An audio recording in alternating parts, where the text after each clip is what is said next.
Hello and welcome to the Businesswomen World Inspiration TV. Here is Elena Varnavska, straight from Trier, Germany, and today we are welcoming our special guest Nichole from the United Kingdom on board. She will be connecting with us via live bridge here on Facebook, and Nichole is the team specialist. So let me first of all activate the bridge so that Nichole can join us. Now the bridge is open and we're just looking forward to connecting with her. So Nichole is the team solutions expert and she's helping businesses to create winning teams. So while Nichole is joining us, please drop me some comments if you already have a team and how many people you have on board in the team, or maybe you already have several teams. So why did I invite Nichole to talk to you about building the winning team? Well, you cannot really build a huge business without a winning team. And no matter which business stage you are in right now, at some point the question of building the team simply pops up. And you can maximize your effort and create more and give better quality to your customers only having a coherent winning team. Hello!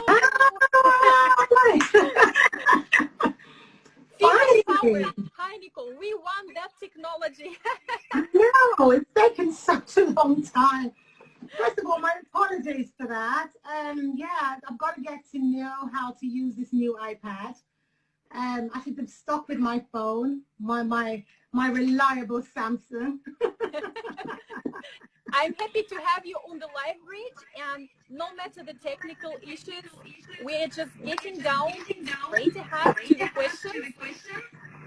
And first of all, I would like you to introduce yourself a little bit. I already told the people that you're the team solutions expert. Right, so good evening everyone joining. So I'm Nichole Wynter, and thanks a lot, Elena, for inviting me along. It's really a pleasure, and I'm looking forward to actually sharing. So I'm a business consultant and business coach, and I particularly work with women who've got independent businesses, service-based businesses, to help them to grow that business, and particularly businesses with teams. So, and that's what I do. So I now do work with businesses to get the best out of their teams, because I believe that when you go into business, when you start creating a team, you create a team not just to have company. You create a team that enables you, to help you to achieve the big vision that you go into your business, the reason you started the business. And therefore, what I have found initially was when I went in to start working with businesses and helping them to grow, to looking at revenue, setting goals, bringing leads in, I realized that the business owner on her own particularly was struggling, and she had a team there, and she was, generally they're so stressed and not able to trust and rely on their team. So I've gone into and realized that this is an issue. Let's fix it.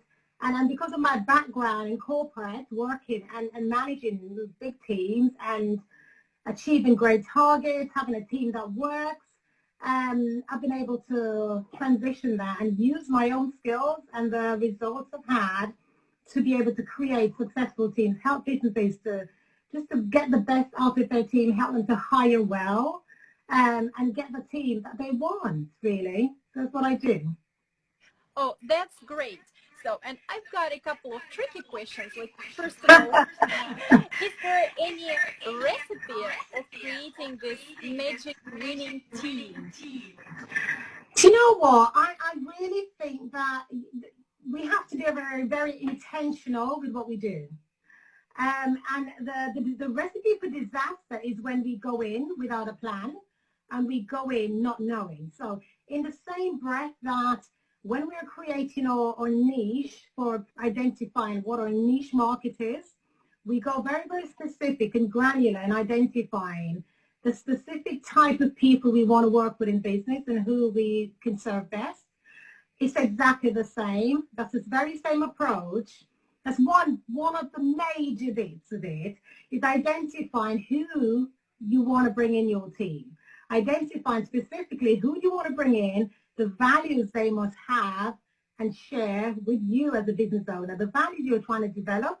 So that's key. Values are so important, and identifying your prospective team or team members based on the values you've defined. So values are key because it drives what you do, it drives how you operate, and you can't create values in people. So you can help them to develop skills, but not values. So value is one miracle key component part.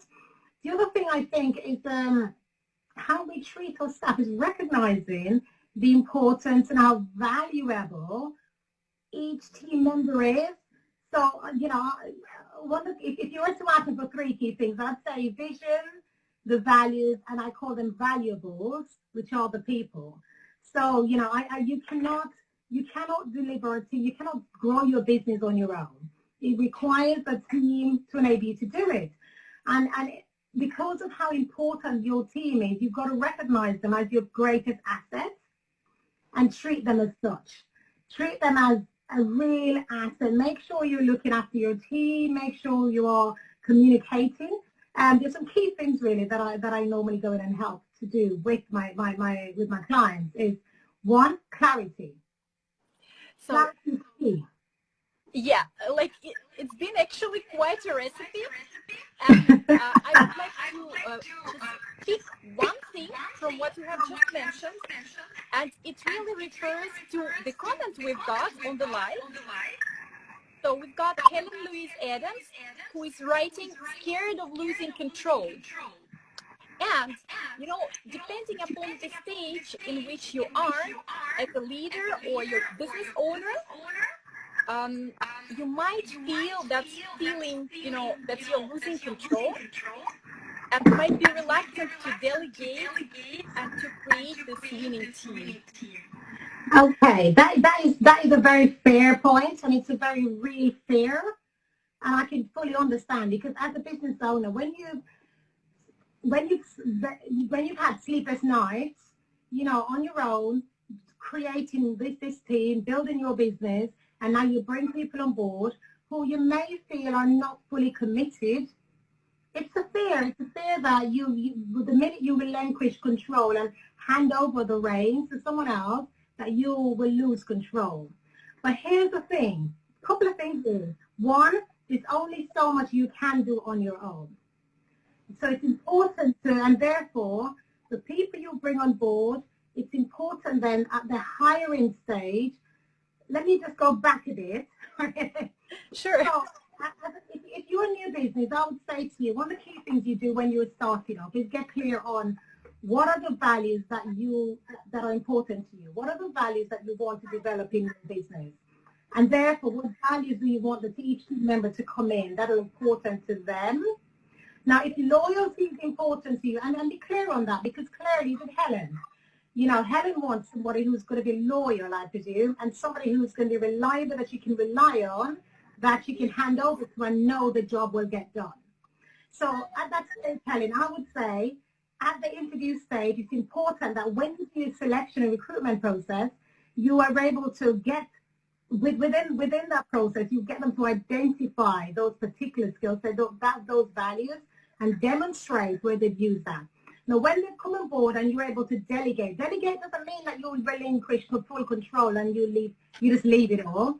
It just means that, you know, there's still a level of accountability that still sits with you as a business owner. So what you're doing, you're delegating the task, but ultimately you're still accountable, you're still owning. In a way, but you're handing that over to your team member for them to deliver and trusting them to do the work. Now, what I would say is, ensure you have check-in points. Ensure that you have very clear targets that you're setting your team members. So when you've delegated a task, you've got targets, you've got timelines set against that, and you're able to check in. So you have meetings. You keep the communication open, so you know where you're on track, you know where they are, and you just haven't left it completely to them. Now, can I just say, so I've gone into businesses where this has happened, and the team member is, some team members will take over. Team members have taken over, and they've held the team leaders hostage. sadly. And it's because as team leaders, as business owners, we've gone in as specialists. We know our thing. We're very good at that. And we brought people on board who we've identified these are the skill sets we need. So we brought someone in who has that necessary skill set, and we give them the role. We said, okay, you run with that. The problem is because they know that I am king of the castle, I'm the only one that knows this, she doesn't understand.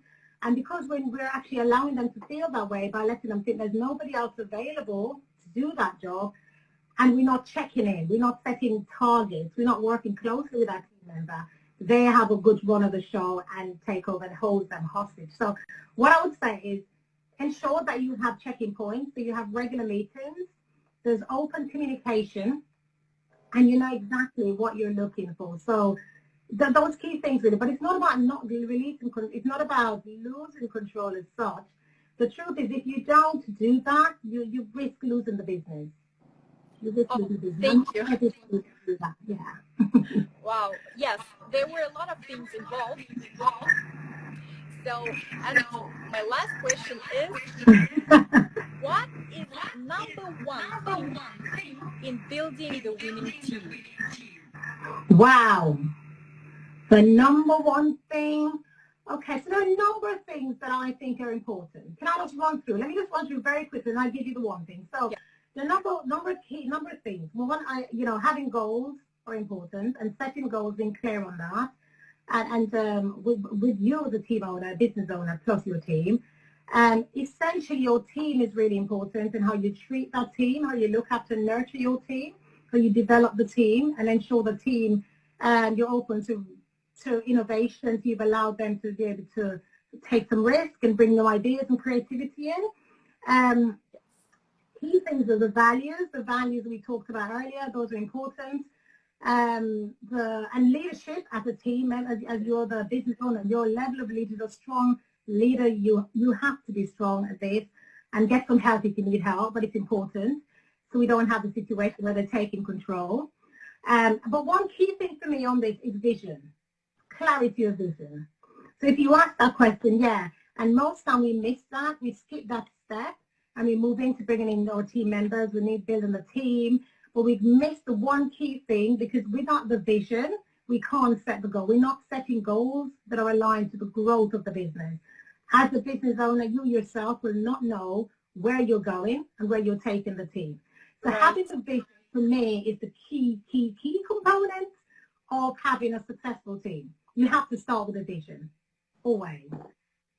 Oh, thank you so much. So after this video is over, I'm going to place a link how you can connect with Nichole.